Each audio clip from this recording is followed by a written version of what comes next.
தென்னிந்திய அளவிலான சிபிஎஸ்இ பள்ளிகளுக்கு இடையிலான ஜூடோ விளையாட்டுப் போட்டிகள் தெலுங்கானா மாநிலம் கரீம் நகரில் விவேகானந்தா பள்ளியில் அண்மையில் நடைபெற்றது. கரூர் பரணி வித்யாலயா சிபிஎஸ்இ மேல்நிலை பள்ளியைச் சேர்ந்த ஜூடோ விளையாட்டு அணி 9வது ஆண்டாக ஒரு மிகப்பெரிய சாதனையை செய்து முடித்திருக்கிறது. தொடர்ந்து 9வது முறையாக தென்னிந்திய அளவிலான ஜூடோ போட்டிகளில் ஒட்டுமொத்த சாம்பியன்ஷிப் பட்டம் வென்று கரூர் பரணி வித்யாலயா மாணவர்கள் புதிய தேசிய சாதனையை படைத்திருக்கிறார்கள்.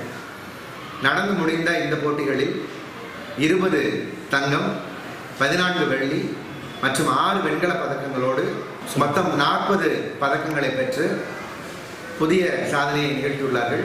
தொடர்ந்து 9வது முறையாக தென்னிந்திய அளவிலே அவர்கள் ஒட்டுமொத்த சாம்பியன்ஷிப் பட்டம் வென்று பரணி வித்யாலயா பள்ளிக்கும் நமது கரூர் மாவட்டத்திற்கும் தமிழகத்திற்கும் பெருமை தேடி தந்துள்ளனர்.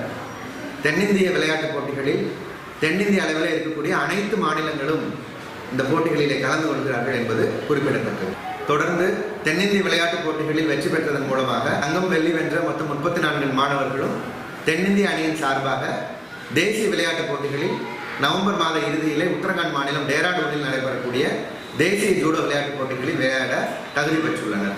தொடர்ந்து 9வது முறையாக தேசிய சாதனை புரிந்து தென்னிந்திய அளவிலே ஒட்டுமொத்த சாம்பியன்ஷிப் பட்டம் வென்று தமிழகத்திற்கு பெருமை சேர்த்திருக்கிற பரணி வித்யாலயா ஜூடோ அணியினருக்கு கரூர் பரணி பார்க் கல்வி குழுமத்தின் சார்பாகவும் தமிழ்நாடு ஜூடோ சங்கத்தினுடைய மாநில துணைத் தலைவர் என்ற முறையிலும் மாவட்ட ஜூடோ சங்கம் சார்பாகவும் மனமார்ந்த வாழ்த்துக்களையும் பாராட்டுகளையும் தெரிவித்துக் கொள்கிறோம்.